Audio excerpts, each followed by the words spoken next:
On that night, on the 11th floor, I wasn't just a person on a balcony. I was a witness to a system that had failed long before the push.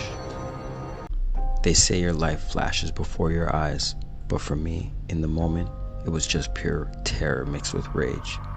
I was just a kid terrified of the law, yet filled with absolute rage because that law was trying to bury me. Many of you know the headline, but few know the silence that followed. On that night, on the 11th floor, I wasn't just a person on a balcony. I was a witness to a system that had failed long before the push. Surviving that fall wasn't the end of my story. It was the beginning of a decades-long battle to reclaim a voice that was supposed to be extinguished. Yet 25 years later, now ready to write this autobiography, hasn't been a journey of healing in the way people think.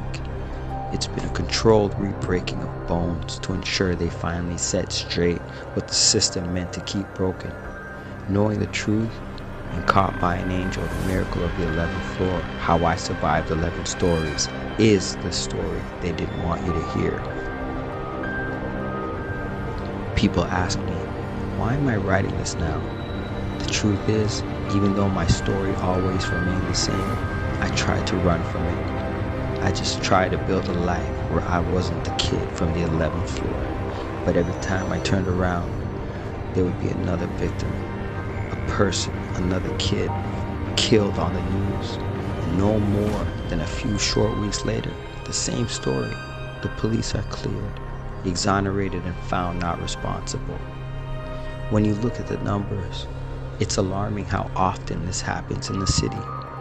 I realized then that by staying silent, I was letting them win, letting the broken system continue to get worse.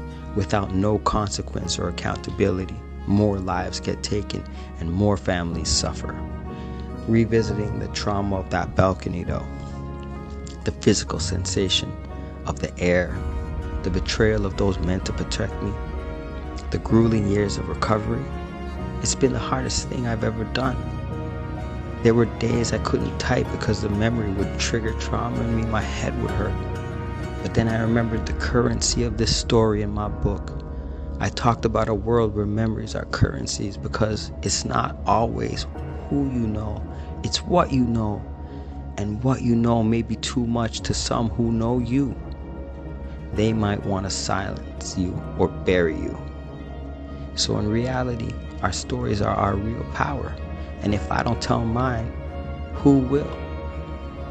For the past 5 years, I haven't just been writing. I've been on the ground, from Vancouver to Halifax, all over the country, partnered with nonprofits and grassroots foundations. I've sat in rooms with too many mothers who lost their children to the same system that tried to take me. I've worked with organizations dedicated to systemic reform, prison abolishment, mental health support for victim families and survivors, and legal advocacy. There's so much work needed to be done.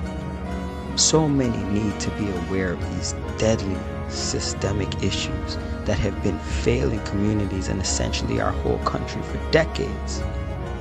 This book isn't just a simple memoir.